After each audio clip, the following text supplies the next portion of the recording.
நேரம் 6 மணி. இலங்கை ஒலிபரப்பு கூட்டுத்தாபனம் செய்திகள். செய்தியாசிரியர் MC நஜிமுதீன், வாசிப்பவர் J. யோகராஜ். முதலில் தலைப்புச் செய்திகள். COVID-19 தொற்றுக்குள்ளானவர்களில் அதிக அளவானோர் கொழும்பு மாவட்டத்தில் இனங்காணப்பட்டுள்ளனர். வீரக்கட்டியவில் 2 பிரதேசங்கள் தனிமைப்படுத்தப்பட்டுள்ளன. மட்டக்களப்பு மாவட்டத்தில் பெரும்போகத்தில் அறுவடை செய்யும் நெல்லை அரச நெல் சந்தைப்படுத்தல் சபை கொள்வனவு செய்ய தீர்மானம்.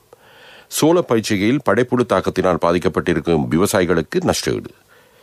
தமது படைத்தளபதி காசிம் சுலைமானியை கொலை செய்தவர்கள் பாதுகாப்பாக இருக்க முடியாது என்று ஈரான் எச்சரிக்கை. அவை தலைப்புச் செய்திகள். இனி விரிவான செய்திகள். COVID-19 தொற்றுக்கு இலக்காகி இருந்த போதிலும் 126 பேர் குணமடைந்து நேற்று வீடு திரும்பியுள்ளனர். இன்று காலை 6 மணியுடன் நிறைவடைந்த 24 மணி நேரத்தில் 4 கோவிட் மரணங்கள் பதிவாகியுள்ளன. தர்கா நகர், களுத்துறை, ஆலையடி வேம்பு, கொழும்பு 14 ஆகிய பிரதேசங்களில் இந்த உயிரிழப்புகள் நிகழ்ந்துள்ளன. இதன் பிரகாரம் நாட்டில் கோவிட் தொற்றினால் மரணமடைந்தவர்களின் மொத்த எண்ணிக்கை 208 அதிகரித்திருக்கிறது. COVID-19 தொற்றுக்கு இலக்கான 557 பேர் நேற்று இனம் காணப்பட்டிருப்பதாக COVID-19 வைரஸ் பரவலை தடுக்கும் தேசிய செயல்பாட்டு மையம் அறிவித்துள்ளது. அவர்களில் 2 வெளிநாடுகளிலிருந்து நாடு திரும்பியவர்களாவர். ஏனைய 555 பேரும் நாட்டில் இனம் காணப்பட்டுள்ளனர். கொழும்பு மாவட்டத்திலேயே அதிக அளவான தொற்றாளர்கள் அடையாளம் காணப்பட்டுள்ளனர். அங்கு 162 பேர் தொற்றுக்குள்ளாகி இருக்கிறார்கள். கம்பா மாவட்டத்தில் 127 பேரும், களுத்துறை மாவட்டத்தில் 61 பேரும் இனம் காணப்பட்டுள்ளனர். இதன் பிரகாரம் நாட்டில் தொற்றுக்கு இலக்கானவர்களின் மொத்த எண்ணிக்கை 43,855 அதிகரித்திருக்கிறது. இதேவேளை ஐக்கிய அரபு எமிரேட்ஸ், கட்டார், யுக்ரைன், துருக்கி, சீனா, ஓமான், ஜெர்மன் ஆகிய நாடுகளிலிருந்து இன்று காலை 395 பேர் நாடு திரும்பியுள்ளனர். அவர்கள் அனைவரும் தனிமைப்படுத்தல் நடவடிக்கைகளுக்காக படைப்பிரிவினரால் நடத்தப்படும் தனிமைப்படுத்தல் நிலையங்களுக்கு அனுப்பப்பட்டுள்ளனர். வீரக்கட்டிய போலீஸ் பிரிவுக்குட்பட்ட யக்கஸ்முல்ல மற்றும் முல்லேகொட பிரதேசங்கள் தனிமைப்படுத்தப்பட்டுள்ளன. COVID-19 தொற்றுக்கிலக்கான 16 பேர் இனங்காணப்பட்டதை அடுத்து குறித்த பகுதிகள் தனிமைப்படுத்தப்பட்டிருப்பதாக வீரக்கட்டிய சுகாதார வைத்திய அதிகாரி பணியகம் அறிவித்துள்ளது. இதேவேளை நாடு தழுவிய ரீதியில் 60 கிராம உத்தியோகத்தர் பிரிவுகள் தற்போது தனிமைப்படுத்தலில் உள்ளதாக போலீஸ் ஊடக பேச்சாளரான பிரதி போலீஸ் மா அதிபர் அஜித் ரோஹன தெரிவித்தார். மட்டக்களப்பு மாவட்டத்தில் பெரும்போகத்தில் அறுவடை செய்யும் நெல்லை அரச நெல் சந்தைப்படுத்தல் சபை கொள்வனவு செய்ய தீர்மானித்திருக்கிறது. முதல் கட்டத்தில் 18,000 மெட்ரிக் டன் நெல்லை கொள்வனவு செய்ய முடியும் என நெல் சந்தைப்படுத்தல் சபையின் பிராந்திய முகாமியாளர் AG நிமால் ஏகநாயக்க தெரிவித்திருக்கிறார். நெல்லை கொள்வனவு செய்யும் நடவடிக்கை எதிர்வரும் 10ஆம் தேதி ஆரம்பிக்கப்படும் என்று அவர் கூறினார். மட்டக்களப்பு மாவட்டத்தில் இம்முறை 1,74,919 ஏக்கரில் நெற்செய்கை மேற்கொள்ளப்பட்டிருக்கிறது. இதன் மூலம் சுமார் 2,44,886 மெட்ரிக் டன் நெல்லை அறுவடை செய்ய எதிர்பார்க்கப்படுகிறது.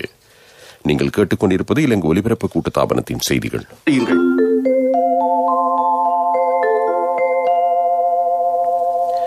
சோள பயிற்சிகையில் படைப்புழு தாக்கத்தினால் பாதிக்கப்பட்டிருக்கும் விவசாயிகளுக்கு நஷ்டஈடு வழங்கப்பட உள்ளது. சோள பயிற்சிகையில் 5% படைப்புழு தாக்கத்தினால் சேதமடைந்திருக்கிறது. இம்முறை பெரும்போகத்தில் 1,50,000 ஹெக்டேயர் பரப்பில் சோளச்செய்கை மேற்கொள்ளப்பட்டிருப்பதாக அமைச்சர் மஹிந்தானந்த அலுத்கமகே தெரிவித்திருக்கிறார். நாவலப்பிட்டி பிரதேசத்தில் இன்று இடம்பெற்ற ஊடகவியலாளர் சந்திப்பின் போதே அவர் இதனை குறிப்பிட்டார். பாலியகொட புதிய மனிங் சந்தையில் 7 பேருக்கு COVID-19 வைரஸ் தொற்றி இருக்கிறது. வர்த்தக நிலையங்களின் உரிமையாளர்கள், ஊழியர்கள் மற்றும் நுகர்வோரை மையப்படுத்தி 7 மாறாக மேற்கொள்ளப்பட்ட PCR பரிசோதனையில் இந்த தொற்றாளர்கள் இனம் காணப்பட்டுள்ளனர். தொற்றுக்கு இலக்காக இருப்பவர்களை வைத்தியசாலைக்கு கொண்டு செல்வதாக பாலியகொட பொது சுகாதார பரிசோதகர் DHG சிந்தக தெரிவித்திருக்கிறார்.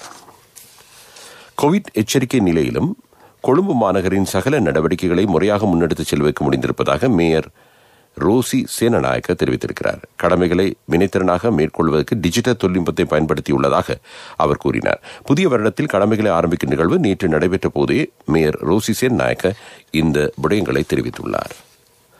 ஹட்டன், கொட்டகல மற்றும் பட்டவலையில் உள்ள தனியார் ஆடை தொழிற்சாலைகளில் இனங்காணப்பட்ட COVID-19 நோயாளர்களுடன் தொடர்புகளை பேணியவர்கள் PCR பரிசோதனைக்கு உட்படுத்தப்பட்டிருக்கிறார்கள். இதன் பிரகாரம் 90 பேரை பரிசோதனைக்கு உட்படுத்தியதாக கொட்டகல சுகாதார வைத்திய அதிகாரி ஜே கணேஷ் தெரிவித்திருக்கிறார். குறித்த சுகாதார வைத்திய அதிகாரி பிரிவில் தொற்றுக்கிழக்கான 48 பேர் இனங்காணப்பட்டிருப்பதாக அவர் கூறினார். அவை உள்நாட்டுச் செய்திகள். அடுத்து வருவது பிரதான செய்தி.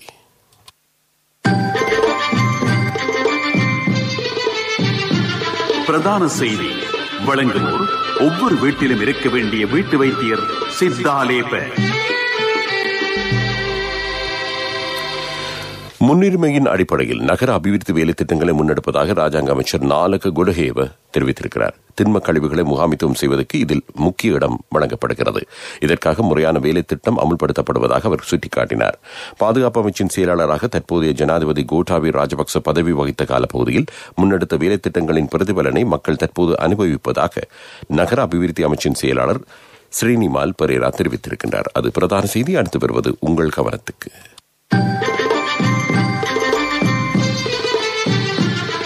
பிரதான செய்தி வழங்கியோர் ஒவ்வொரு வீட்டிலும் இருக்க வேண்டிய வீட்டு வைத்தியர் சித்தாலேப. மஸ்கெலியா நகரம் மற்றும் கிளெண்டில் தோட்டப் பகுதிகளில் குரங்குகளின் தொல்லை அதிகரித்திருப்பதாக மக்கள் தெரிவிக்கின்றனர். குரங்குகள் வீடுகளுக்குள் நுழைந்து உணவுப் பொருட்களை உட்கொள்வதாக அவர்கள் அங்கலாய்க்கின்றனர். இதனால் தாம் பல்வேறு அசௌகரியங்களை எதிர்கொள்வதாக பிரதேசவாசிகள் முறையிடுகின்றனர். இது விடயத்தில் வனஜீவராசிகள் திணைக்களம் கவனம் செலுத்தி உரிய நடவடிக்கை எடுக்க வேண்டும் என்பது மக்களின் கோரிக்கையாகும். அது உங்கள் கவனத்துக்கு. அடுத்து வருவது உலகச் செய்திகள். வாழ்வின் முதலடி வைக்கும் நாள் முதல் நம்பிக்கையின் முதல்வன் உங்களுடன் சகலத்தையும் பெற்றுக் கொள்ளும் ஒரே இடம் பீப்பிள்ஸ் லீசிங், நம்பிக்கையின் முதல்வன். உலகச் செய்திகள் அனுசரணை வழங்குவோர் பீப்பிள்ஸ் லீசிங், நம்பிக்கையின் முதல்வன். கனடாவின் ஒன்டாரியோ பிராந்தியத்தின் நிதியமைச்சர் ராபர்ட் பிலிப்ஸ் தனது பதவியை ராஜினாமா செய்திருக்கிறார். பிராந்தியத்தில் கோவிட் வைரஸ் தொற்று காரணமாக முடக்க நிலை அமலில் இருந்த சமயத்தில் கரிபியன் பிராந்தியத்துக்கு அவர் சுற்றுலா சென்றிருக்கின்றார். இதனை அடுத்து அவருக்கு எதிராக கடும் எதிர்ப்பு எழுந்திருந்தது. அதனால் நிதியமைச்சர் பதவியிலிருந்து அவர் ராஜினாமா செய்வதாக ஒன்டாரியோ பிராந்தியத்தின் முதலமைச்சர் டக் ஃபோர்ட் அறிவித்திருக்கிறார். இதேவேளை தனது குறித்த செயல்பாட்டுக்கு ராபர்ட் பிலிப்ஸ் மக்கள் மத்தியில் மன்னிப்பு கோரியிருந்தமையும் குறிப்பிடத்தக்கது. ஈரானின் படைத்தளபதி காசிம் சுலைமானியை கொலை செய்தவர்கள் உலகில் பாதுகாப்பாக இருக்க மாட்டார்கள் என்று தொடர்ந்து உலகச் செய்திகள்.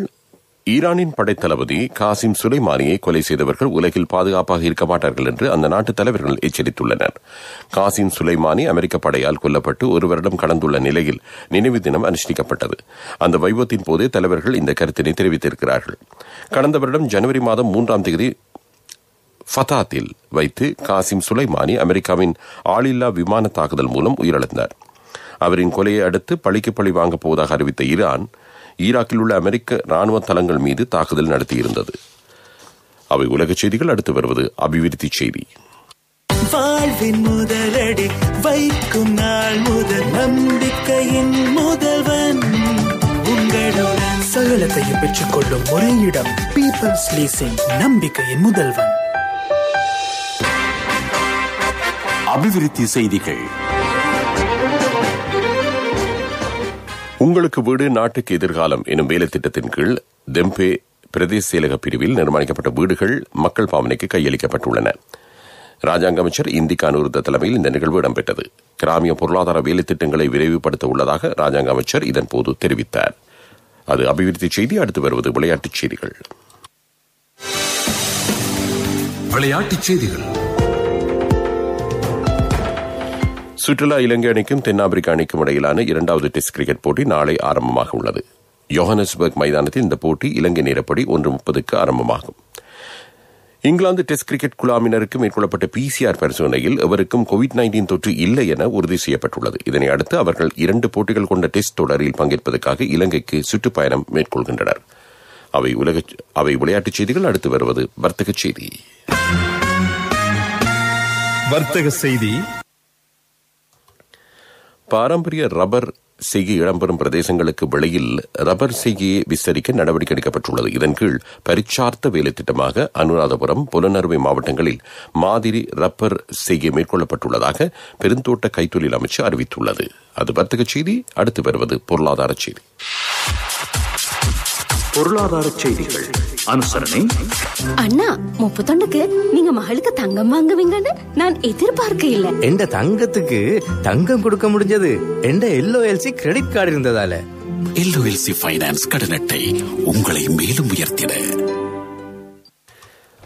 ஊழியர் சேமலாப நிதிய சட்டம் முறையாக அமல்படுத்தப்பட இருக்கிறது. சம்பளத்துக்கு மேலதிகமாக ஊழியர் சேமலாப நிதியம், ஊழியர் நம்பிக்கை நிதியம் என்பனவற்றுக்கு பங்களிப்பு வழங்காத தொழில் வழங்குநர்களுக்கு எதிராக சட்ட நடவடிக்கைகள் மேற்கொள்ளப்பட இருக்கின்றன.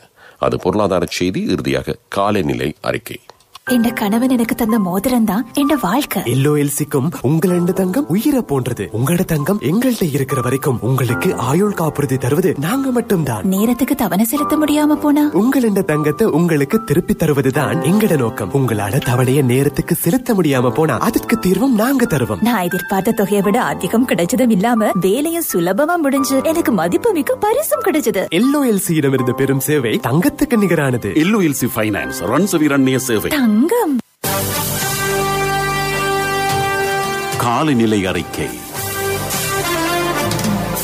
வடக்கு கிழக்கு மாகாணங்களில் எதிர்வரும் சில தினங்களில் மழை அதிகரிக்கும் என வளிமண்டலவியல் திணைக்களம் எதிர்வு கூறியுள்ளது. வடக்கு கிழக்கு, வடமத்திய, ஊவா, மத்திய மாகாணங்களிலும் ஹம்பாந்தோட்டை மாவட்டத்திலும் அவ்வப்போது மழை பெய்யலாம். குறித்த பிரதேசங்களில் சில இடங்களில் 50 மில்லிமீட்டர் மழை வீழ்ச்சி பதிவாகக்கூடும் என திணைக்களம் தெரிவித்துள்ளது. இதேவேளை ஏனைய பகுதிகளில் ஆங்காங்கே மழை அல்லது இடியுடன் கூடிய மழை பெய்யலாம். இடியுடன் மழை பெய்யும் போது பலத்த காற்று வீசக்கூடும் என திணைக்களம் வெளியிட்டிருக்கும் அறிக்கையில் குறிப்பிடப்பட்டிருக்கிறது. இறுதியாக மீண்டும் தலைப்புச் செய்திகள். COVID-19 தொற்றுக்குள்ளானவர்களில் அதிக அளவானோர் கொழும்பு மாவட்டத்தில் இனங்காணப்பட்டுள்ளனர். வீரக்கெட்டியவில் 2 பிரதேசங்கள் தனிமைப்படுத்தப்பட்டுள்ளன.